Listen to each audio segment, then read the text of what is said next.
John Laughland, thank you for joining me in the trenches. Hi, Jerm. You and I have chatted plenty over the last few years, but this is for my UK column audience. For those who don't know who you are, John, very, very briefly, what is your background?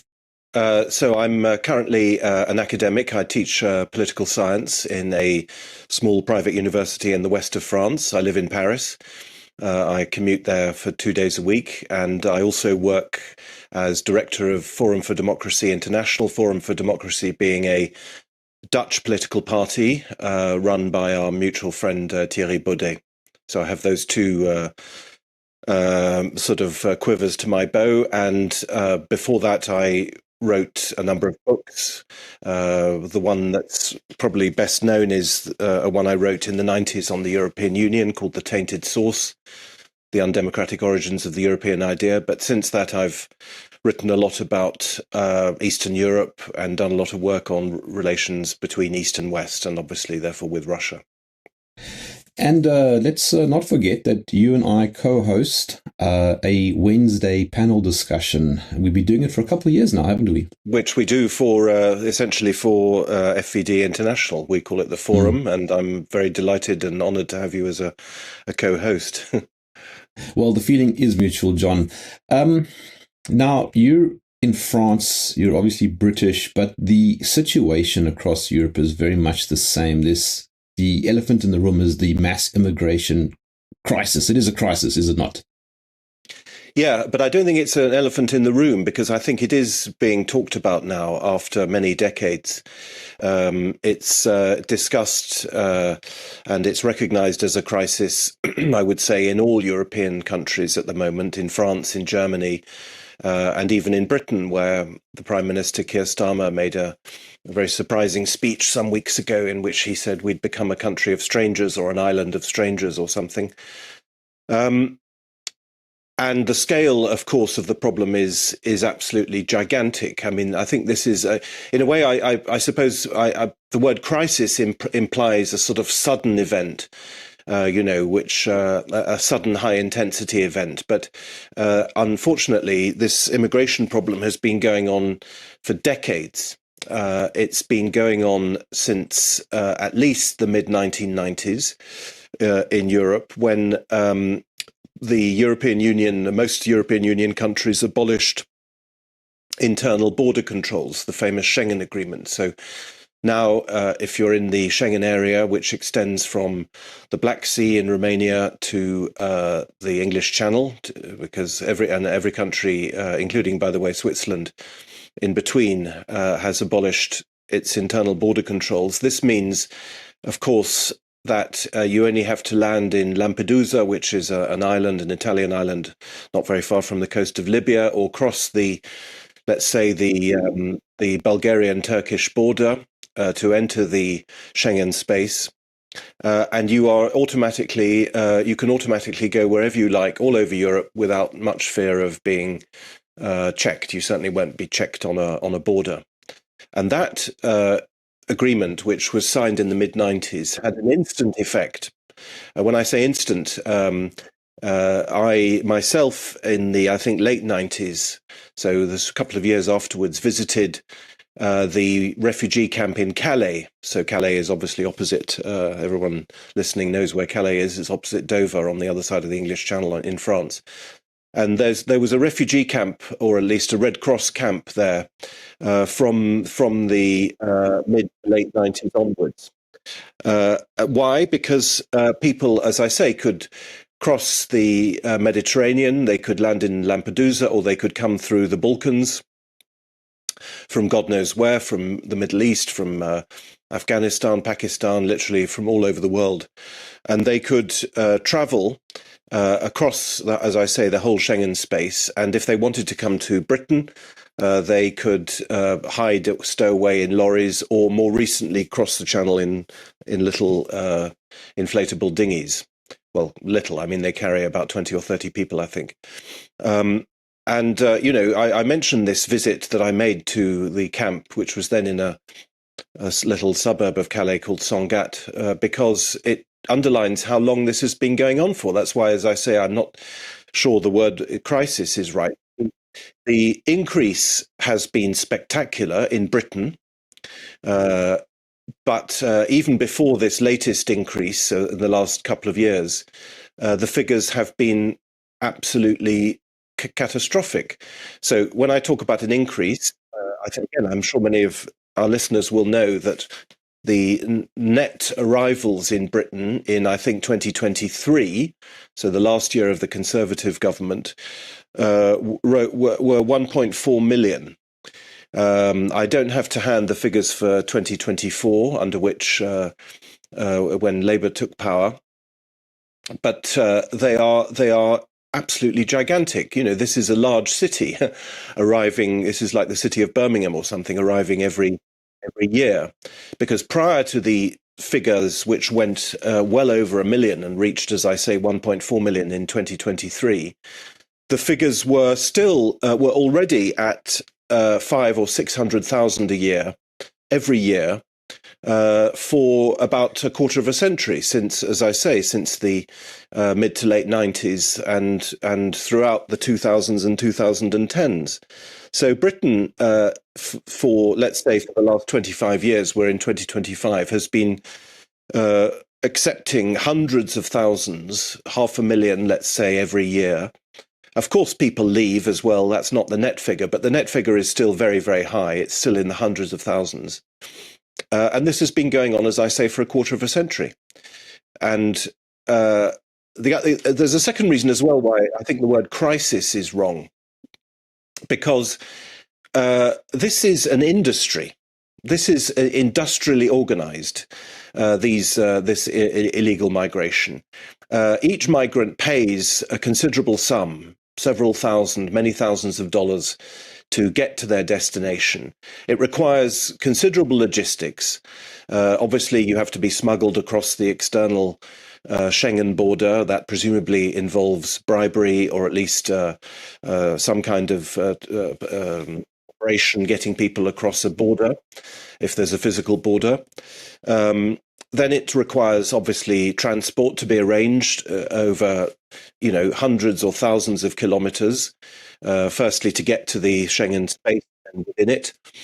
And then, of course, it requires these dinghies to be brought across if they're coming to Britain, or other forms of stowaway. Of course, there are thousands and thousands of lorries which cross over the channel every day, every hour.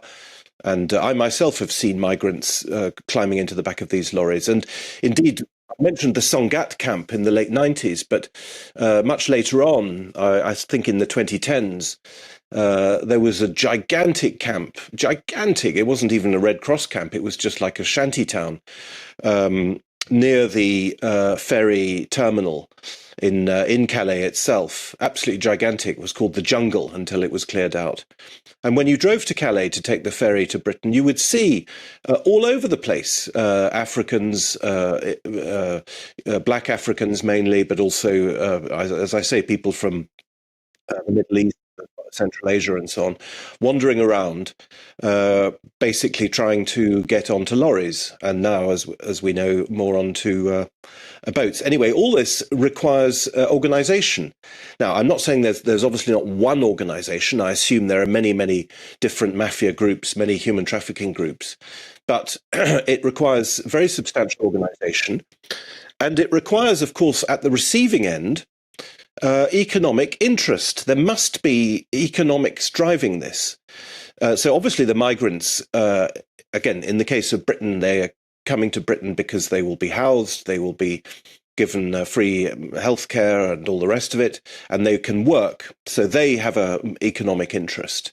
Very obviously, they don't come, as far as I know, to live off benefits, although, of course, that's also a problem. Certainly in other parts of Europe, that's a problem. They probably come to work. But there must, as I say, on the receiving side, be very substantial economic interests. Otherwise, the scale of this would not have reached the figures that it has. And when I say economic interests, I am, without knowing exactly the answer, because I'm not a specialist on this, I suspect that the economic, apart from the obvious economic interest of having a constant stream of cheap labour, which is in the economic interests of some sectors of the economy. I'm not convinced, far from it, that it's good for the economy as a whole. But clearly, if you can get more and more people pouring out of Somalia or Pakistan or Afghanistan or wherever, then you can obviously keep wages down. But I suspect that there are much more sinister economic interests. I imagine that a large section of this immigration is being driven by organised crime. We know that the transport is organised crime, but I expect that once they've reached their destination, they are there for I imagine some percentage. I don't know what percentage to deal in. I don't know, drugs or whatever, prostitution, that kind of thing. And similarly, and this is a further level of speculation for which I'm afraid I don't have proof, but it seems to me to stand to reason, that there must be big financial interests as well. Because again, this is a problem that goes back many decades. If you have got a large sector of criminal activity, whatever it is, drugs or whatever, that money has to go somewhere. The money has to be washed through the system, and I assume. I mean, it's a speculation, but it's not. Of course, it's based on other things I know.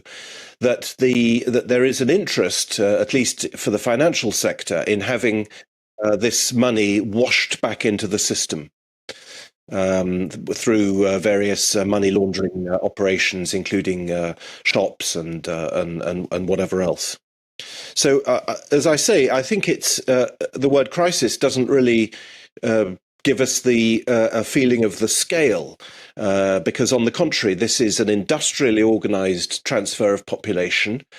And it is organized both at the sending end and also at the receiving end. And there are, of course, interests involved, big interests involved at all stages.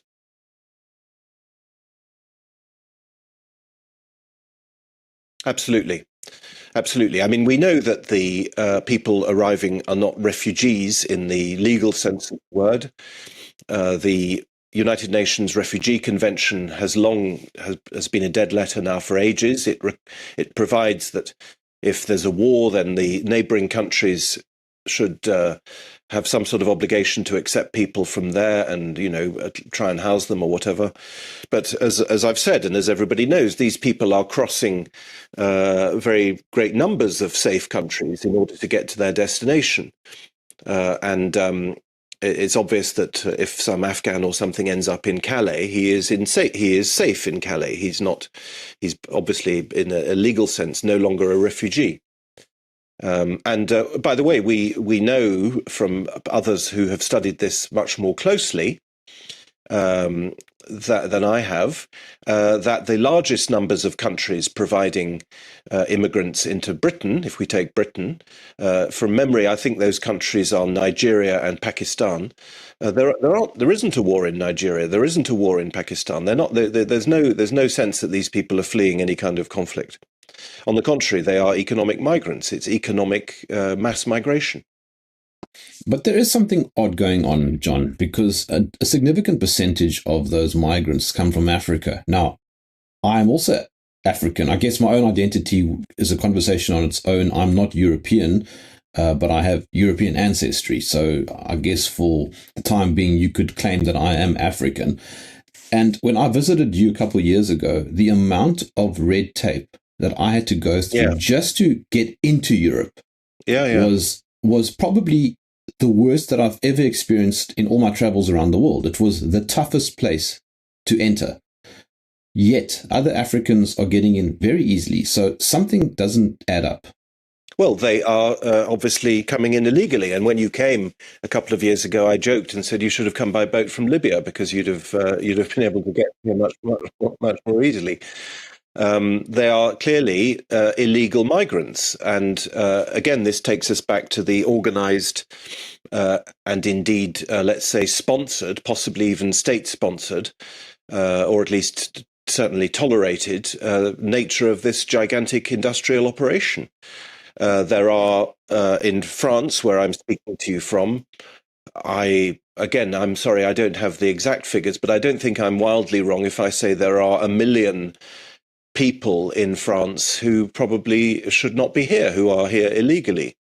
The British complain that the French police don't round up the illegal immigrants in Calais.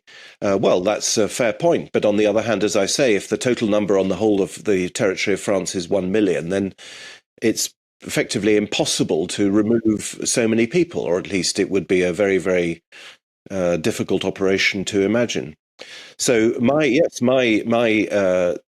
conviction is that there is some sort of tolerance, if not encouragement, on the part of states. I mean, again, in Britain, it's not difficult to see that there is such tolerance, because if you arrive in a dinghy crossing the channel, you are immediately taken into a reception centre and then put into a hotel. That is paid for by the state, obviously. So there is clearly a level of state sponsoring or encouragement of this. And then even illegal migrants are effectively allowed to work. And they are also, of course, given handouts. So the states are encouraging this. Yes, there's no doubt about it. And I think they're encouraging it. It's not clear to me why exactly. But again, I think it's part of the thing I indicated a moment ago. Big financial interests are involved. Money is involved. Money is washed through the system. That itself generates further income. And the state, in one way or another, is involved in that. Whether it's through corruption or ideology, I don't know. But there is no doubt, I haven't made this point yet, but there is no doubt that there is, of course, an ideology of immigration. Immigration is supported ideologically by states. We've had decades of anti-racism in all European countries, state-sponsored anti-racism. Racism and prejudice against migrants is considered to be the greatest possible sin. And huge campaigns have been waged against it. Political parties have been kept out of power. They still are being kept out of power in Europe, all over Europe, for that very reason. And that is state-driven. That is state-driven, and that is ideologically driven. And the ideology is, well, there are various aspects to it. Again, it's such a big phenomenon that you can't summarize it in one quick sentence, but there is plenty of evidence, more than evidence. There are plenty of people who say that migration is needed. Lots of big companies say it, but lots of states say it as well, needed to pay the pensions. The idea that if you have a falling birth rate or a low birth rate, you need to keep the demographic pyramid the right way up in order to, and you can only do that by migration if people aren't having enough children. It's widely argued at the highest level of politics that that's necessary for the overall health of society. And then, of course, you have the more, let's say, a bit more sinister ideology, which is part of the anti-racism and is the ideology that, a black African and a Dutchman are interchangeable. This is the liberal ideal, that you have, if someone arrives from Nigeria, he can essentially do the same job and have the same economic and social functionality as, a Frenchman or a Dutchman or whatever.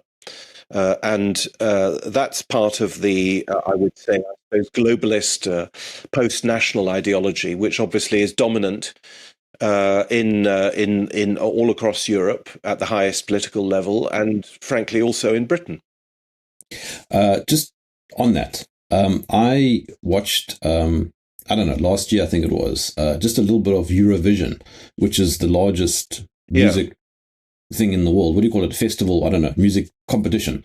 It blew my mind how many of them did not look like they come from those countries. Yeah. Well, I mean, soccer, I think, is special because, of course, the players in these big teams are paid. It's not an amateur sport. And, well, to put it very bluntly, the black Africans are very athletic and they are probably better football players than the whites.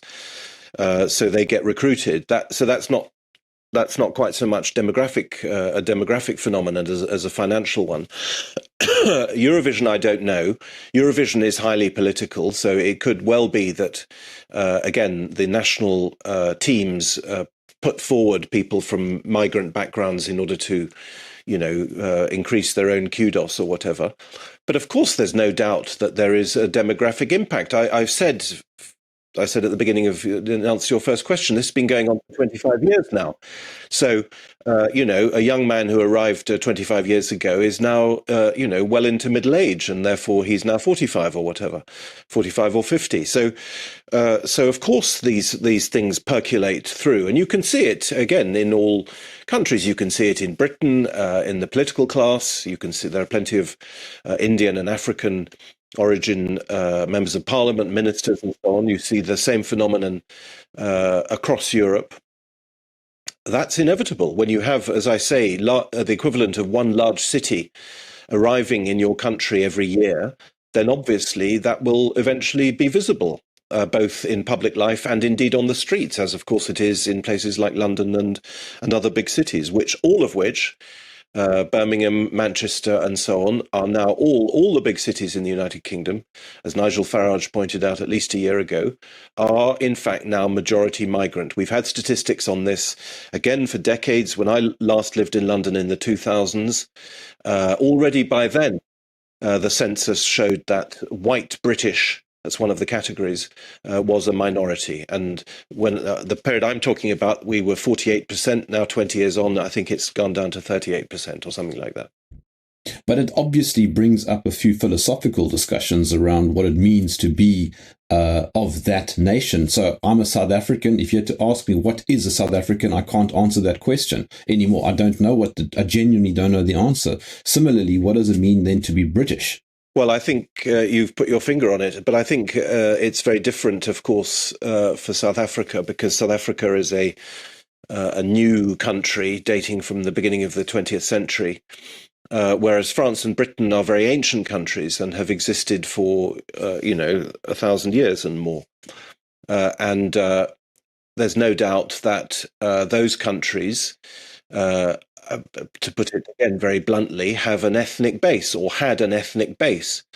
But of course, this has been taboo now. It's been taboo to say this in Europe for decades. But to me, it's obvious that nations do have an ethnic base. The very word nation comes from the word to be born. It implies where you are born. So if you have coming into the country people who were born somewhere else, then the characteristic, the composition of the nation changes. And again, I mentioned ideology. For decades in Britain, we've had a political discourse about British values, and that migrants are supposed to embrace and acquiesce in British values. Well, firstly, it's not very clear what these British values are. Secondly, nations, as I say, are not created out of values; they're created out of ethnicity. So you have the word England comes from a very, very ancient pre-Norman conquest people, the Angles. It's the land of the Angles. The Angles are a first millennium people. That's what defines the country, the people who live in it. In all countries now, particularly in Britain and France, indeed, you've had for decades this officially sponsored notion that the nation, the state and the nation can continue to exist as it did before, even with these industrial levels of immigration.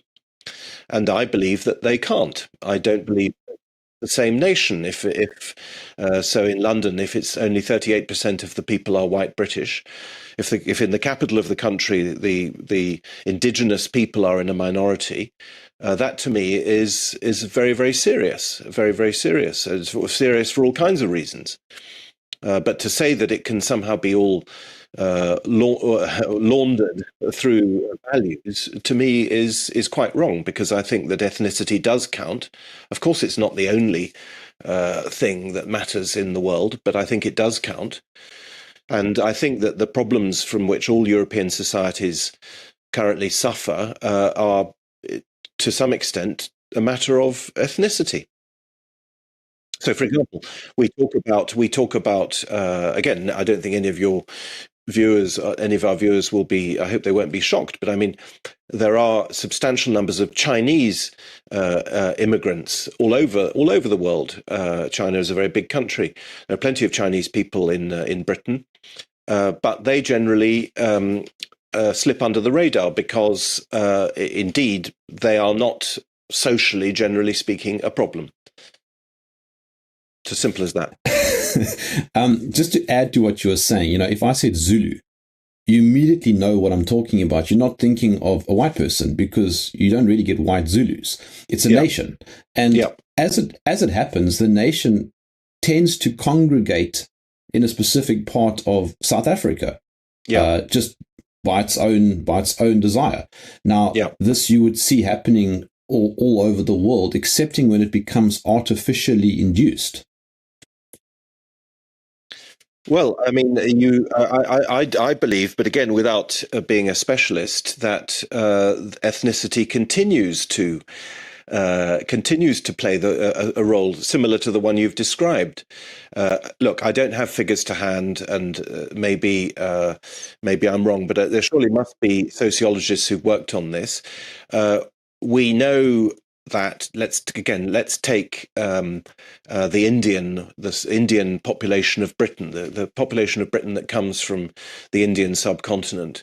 It seems to me, looking at it from some distance, that it's very common for people from Indian origin, even if they're born in Britain and are essentially British, legally speaking, it's very common for them to marry other Indians and to start families with other Indians.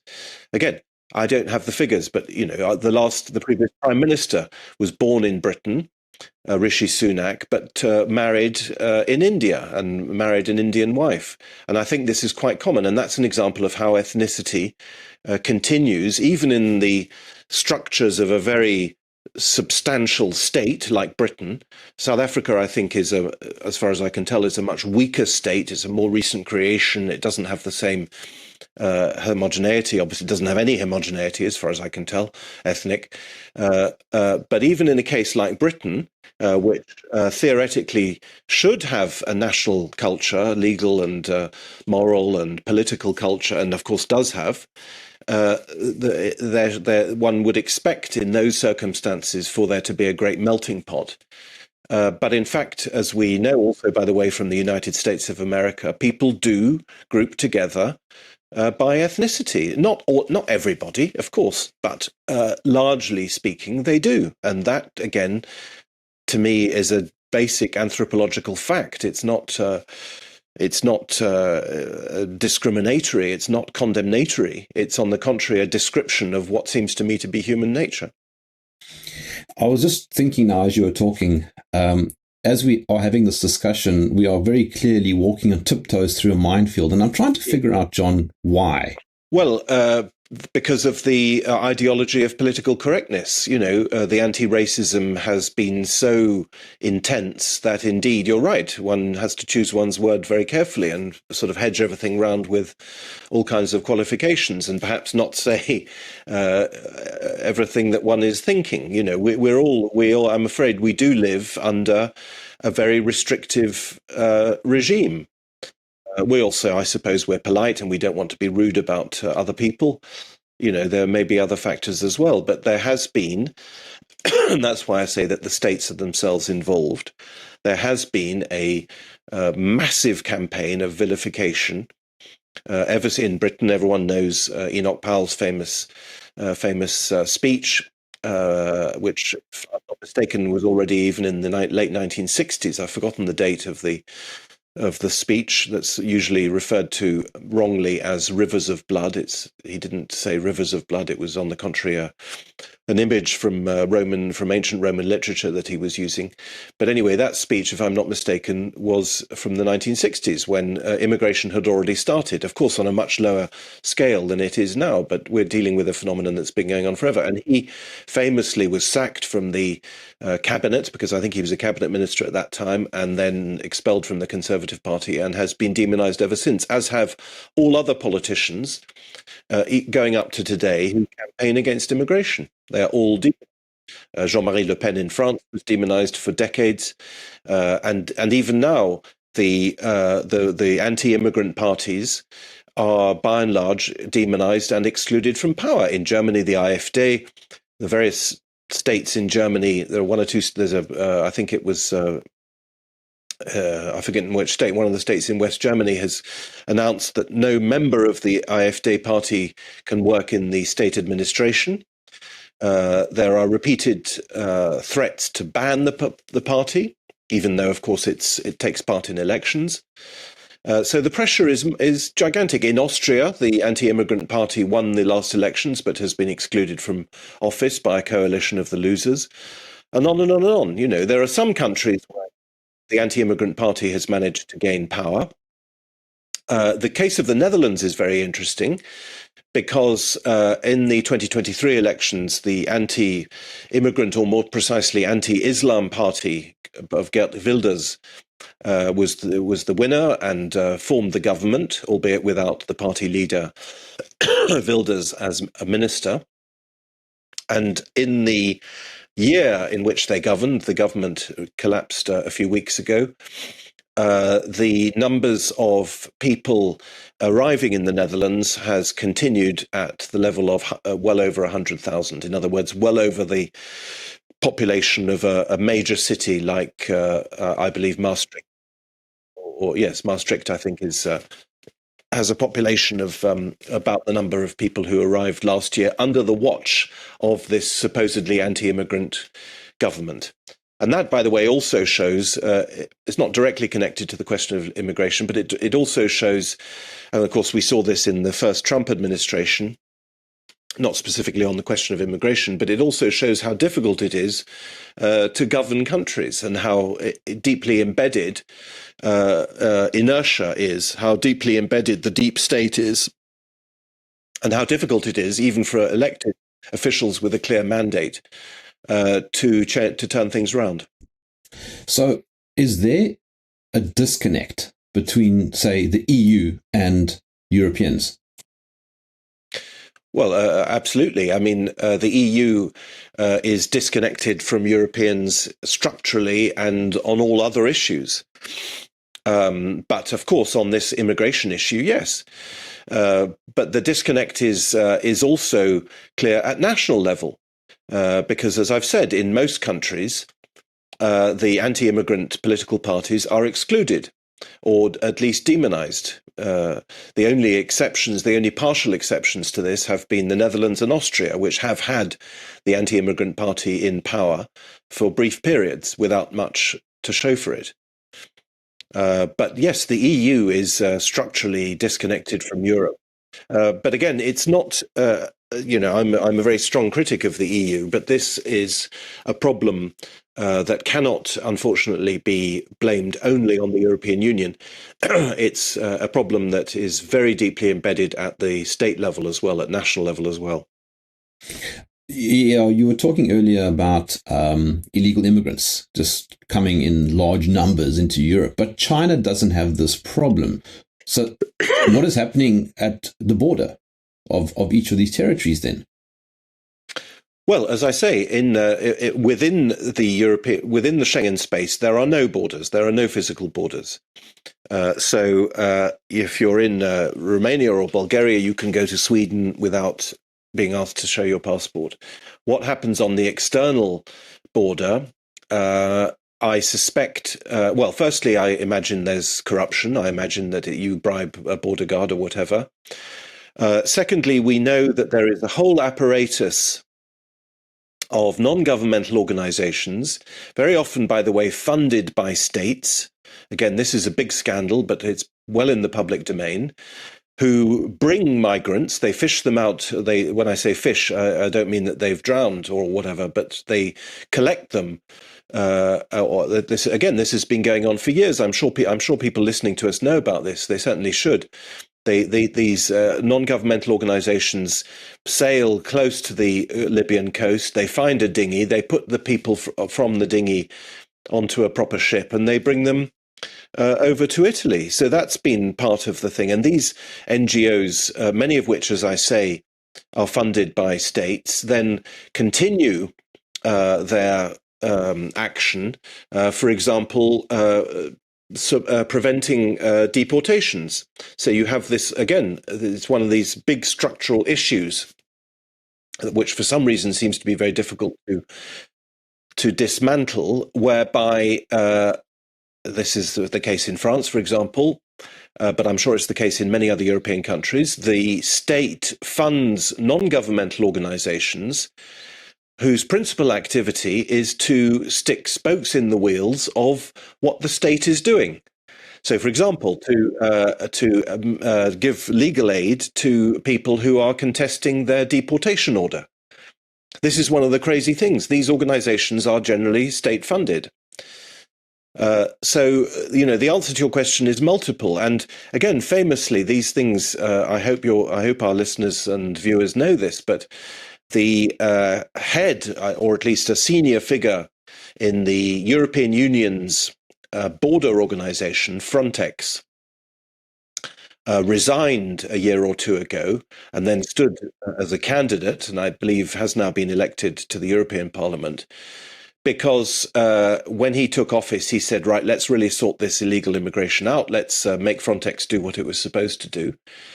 And he was told quite specifically by, I believe, the European Commissioner involved in immigration that this was absolutely not what was going to happen. And on the contrary, Frontex was just a smokescreen to essentially permit, or maybe even encourage, mass migration for the reasons I've given. The argument, the immigrationist lobby is very powerful with economic and ideological arguments.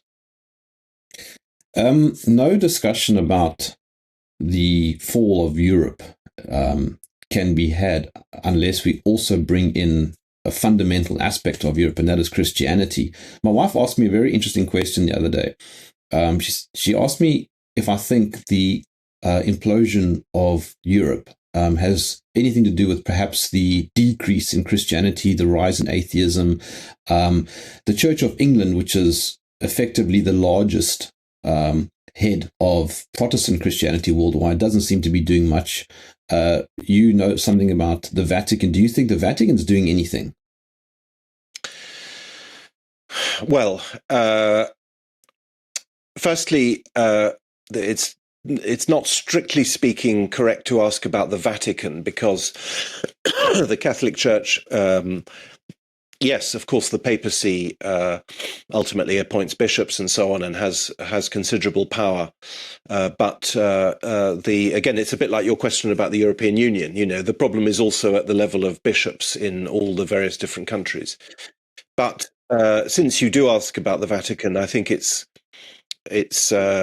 worth remarking on the fact that the last two, the present Pope and the previous Pope, have of course not been Europeans, and this is an important phenomenon, if only on the symbolic level, because whereas for 2,000 years popes were always Europeans, and indeed for many, many, many centuries they were Italians. That stopped, of course, with John Paul II, the first Polish pope, and then since then there hasn't been an Italian. But now the papacy of Leo XIV and of Pope Francis before him have symbolized the fact that the Catholic Church is, of course, a very, very substantial worldwide organization with enormous rises, I believe, or certainly increases in religious observance in what we call the Third World, so in Africa, for example, and in Latin America, and therefore not in Europe. And so the focus of the Vatican, of the papacy, is indeed much, much wider than Europe. And for that matter, the previous Pope seemed to have a certain contempt for Europe. As a matter of fact, he certainly didn't defend when he went once to I think Lampedusa. He brought back in his plane a number of migrants, and they were all Muslims, and obviously they were not Europeans, obviously by definition. So, what is the connection with Christianity? These are very, very big questions. There's a very well-known French sociologist, Emmanuel Todd, who is very widely regarded in France. He's mainly famous for having published in the 1980s a book saying that the Soviet Union would collapse, a prediction that he was able to make because he could see the declining birth rates in the Soviet Union. Many statistics in the Soviet Union were falsified, but it's very difficult to falsify demographic statistics. And he looked at these and concluded that something was very badly wrong. And he's since published a number of other books, always with a demographic angle. And his most recent book is called The Defeat of the West. And in that book, he talks about all kinds of things. He talks about the war in Ukraine. He talks about disindustrialization. But he has a very arresting chapter on what he calls nihilism, Western or specifically European nihilism. And what he means, he is not a religious man at all. He is an old-fashioned liberal, left liberal, ultimately, Emmanuel Todd, very brilliant, but absolutely not, on a sort of some sort of right-wing conservative trajectory. On the contrary, but he, as I say, as a non-believing person, has identified from a sociological point of view the collapse of Christian observance in Europe. And he talks about various stages. He talks about zombie Christianity, by which he meant that people would get married in church and that they would go to funerals with a priest and so on, but they didn't practice in any real sense. But then, nonetheless, the church still, if you like, marked the sort of the great moments in life and death.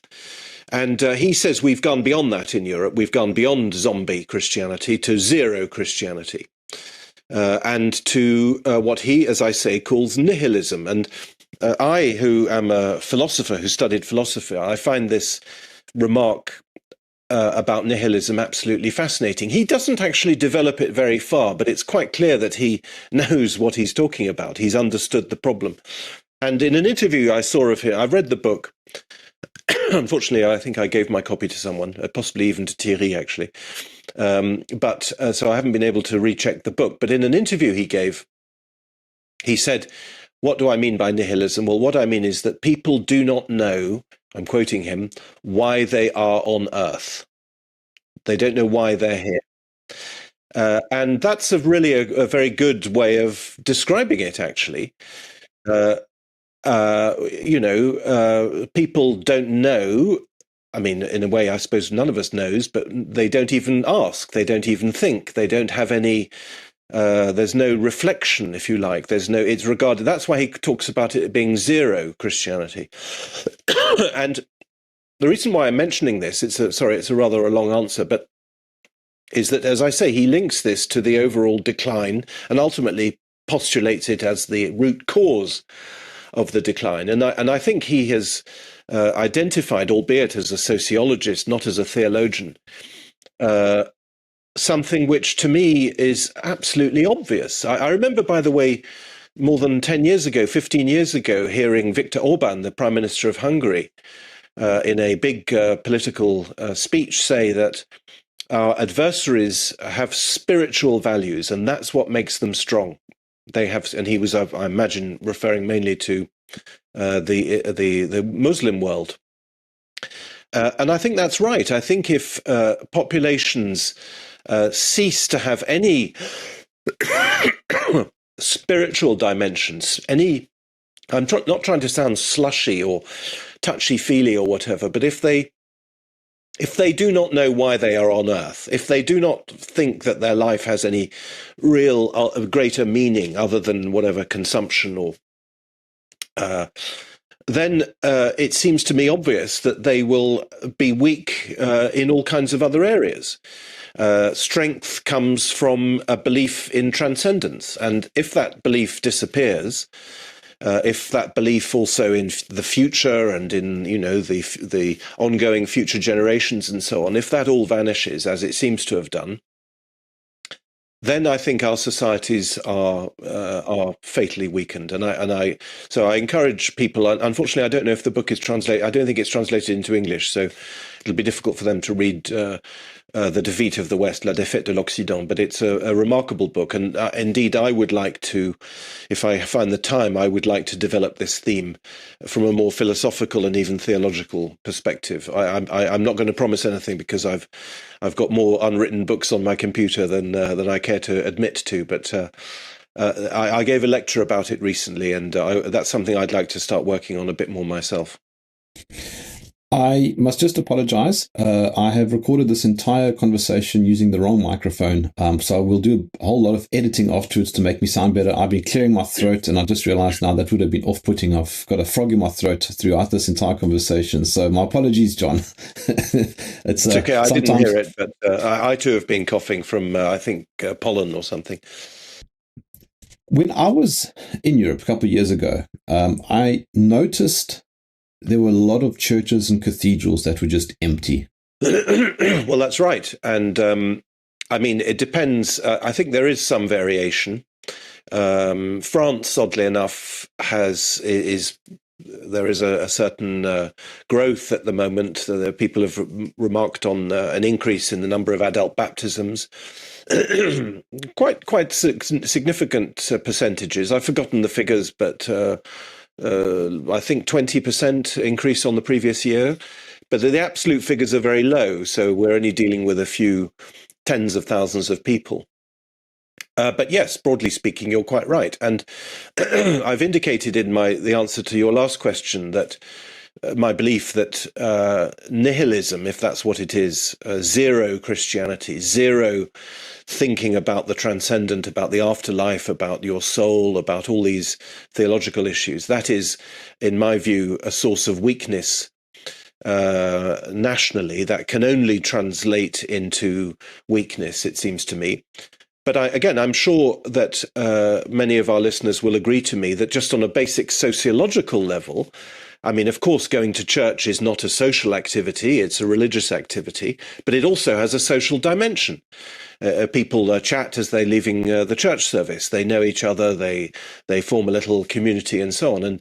And yes, if the churches are empty, as they are in large parts of Europe, and of course, in some countries, the decline has been absolutely spectacular. I'm thinking of Ireland, for example. Ireland, which used to export priests to the entire world, now has almost no seminarians left at all, and its churches are also largely emptying out. I think I'd like to say one extra thing, which may sound a bit crazy, but unfortunately, where I think Emmanuel Todd is wrong, and again, I apologize because I'm not an expert on this and I haven't worked on it properly, is that he doesn't, not being a theologian and not being a man of faith, he perhaps doesn't see the worst consequences of this zero. And the worst consequences are that nature abhors a vacuum and that other things fill the void of nihilism. There are Satanists, there are people who are into really kooky stuff, in America famously, but I think also in Britain. And that aspect to me is absolutely terrifying. Again, I don't know what kind of levels we're talking about, but there is no doubt that exists. I'm sure it's very small and so on. But there are people who, as I say, are into very, very strange beliefs indeed. While the churches are empty, mosques are filling up. Yes. Yes. Well, again, that's the story, isn't it, of the last quarter of a century. Islam has been growing now for at least a quarter of a century. both in its countries of origin and in countries where there are Muslim immigrants. When I say countries of origin, you look at Turkey, for example. Turkey, as far as I know, is a much more Muslim country, much more Islamic country than it was a couple of generations ago. The Balkans, which I know a bit better, religious observance has increased there. And this, by the way, of course, brings us back to the question of immigration, because one of the factors driving Muslim religious observance, and one of the factors driving other very unpleasant phenomena associated with immigration, I'm thinking of sexual harassment and rape and sex crimes and so on, and more generally the sort of the sociological problems associated with certain immigrant groups, crime, ghettoization, and so on. These things are connected because that's why when I referred a moment ago to British values, I think everybody understood I was, there were inverted commas around my use of the word. Once again, nature abhors a vacuum. And if you are from an immigrant background, your parents or grandparents are from wherever, North Africa or the Middle East or whatever, that is part of your identity. It's part of your. It's very difficult to. Most people don't want. Why would they? Why should they? They don't want to abandon their ethnic identity. We all know the phenomenon of adopted children. They want to find out who their real parents are. Those people know that they have another identity. They are interested in it. It gives them. It's special. It's part of their physical composition.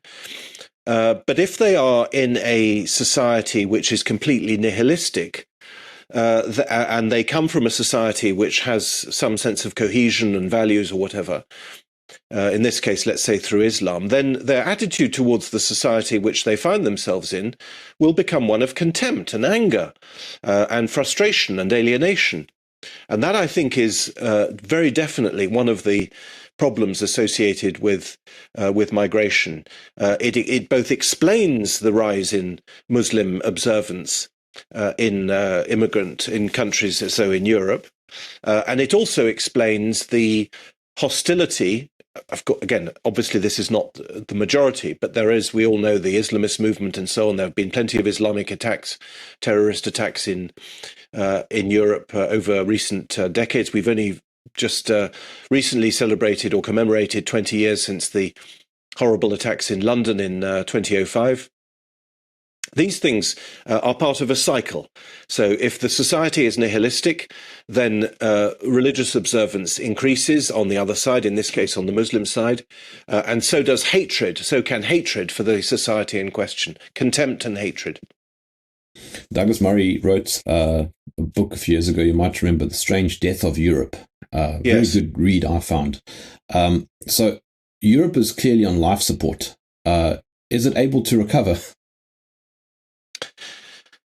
It's not absolutely clear. I hesitate to say no, it can't recover, but only because of looking at history over the very long stretch. Countries. My feeling is that countries don't completely disappear. They can degrade. They can go down a very long way, but they don't completely disappear. If we take Russia, for example, Russia had 70 years of communism. It was in a terrible state at the end of the 1980s, and then throughout into the 1990s. And yet that country undoubtedly has recovered absolutely spectacularly. Not all problems, of course, have been solved, but there's really no comparison between Russia in 1991 and Russia today. On the contrary, it's prosperous country with a lot of economic growth and all the rest of it, and also I believe some favourable demographic tendencies. So I'm hesitant to say that it can completely that Europe can completely disappear. Also because I think it might vary. So France, for instance, might be slightly less bad in some ways than Germany, for example, or Italy or whatever. But yes, I think the situation is exceptionally grave. The immigration issue that we started off is a problem that won't go away. There are a few groups talking about remigration. They want to encourage people to go back to their countries of origin. They want to change the benefit system so that there's less incentive for people from migrant backgrounds to stay and so on. This is a very minority view, and it's never been tried. And even if these people were able to get into power, would it work and so on? That's a structural problem. That's a physical problem. This presence of a huge foreign population on your territory. And then the other structural problem, which I think makes the outlook for Europe very, very bleak indeed, is of course debt. We haven't talked about this, but all the Western countries and all the European countries are massively in debt. Massively in debt. They are in debt to levels that they will never be able to repay. The French debt has increased by 1,000 billion under Emmanuel Macron by 30%, from 2 trillion to 3 trillion. These are figures that are almost impossible to imagine, really. And of course, that means that that's taxation for many generations ahead that will have to pay for that debt. And it essentially means deferred taxation for future generations or inflation of the currency, both of which are catastrophic for the future.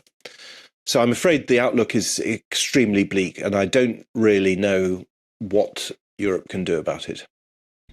John, you're such a ray of sunshine. I was hoping for something positive to end the conversation on. Well, I've mentioned these sort of figures in France where I live. So there are here and there little inflections, little positive points. There have been, on the immigration question, Farage in Britain seems to be doing well. It's difficult to see how long the cordon sanitaire can hold against these right-wing anti-immigrant parties, or at least anti-immigrant parties. But we're not there yet. We're not there yet. The Dutch experience has been extremely disappointing. The Austrian and German and French examples are not encouraging. I think the French political system will manage to regenerate itself. I don't see a victory for the anti-immigrant party here in France.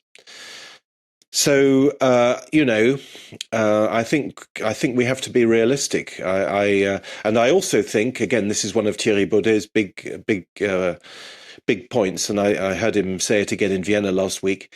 Is that change doesn't come from politics. Again, the Dutch example shows this. Politics has only very limited capacities for effecting political change. Instead, political change comes from bigger things, the kind of things that I mentioned at the beginning, financial interests, economic interests, and so on. And of course, ideology, education, cultural hegemony, and so on. And there is, I'm afraid, a huge amount of work to do in all those areas. Would you say that politics is downstream from culture? Yes, absolutely. Absolutely. And I'm lucky to teach in a university where we have freedom and where there is no ideology, there's no, political correctness or whatever. But we are, we have 2,000 students out of, I don't know how many hundreds of thousands of students there are in the whole of France. It's a very minor phenomenon, and indeed probably a unique one in the whole of Europe. So unfortunately, the challenges in the cultural area are gigantic as well. How can my UK column audience follow either you or FVD? Yeah, so the main one would be fvdinternational.com, which is our webpage, but also we have obviously an X channel, FVD_INTL, and my own one, which from memory is John_Laughland. On X. So those would be the main places. And we're also on things like Instagram as well. We have the weekly show that I do with you, the forum, which is on our webpage and also, of course, on X, but also on all the other platforms. Just for clarity, FVD, not FED. FVD. V is the Dutch for Forum for Democracy. We kept the Dutch acronym because that's how political parties are referred to in the Netherlands. So FVD. John Laughland, thank you for joining me in the trenches. Thank you, Jerm. It's great talking to you. All the best.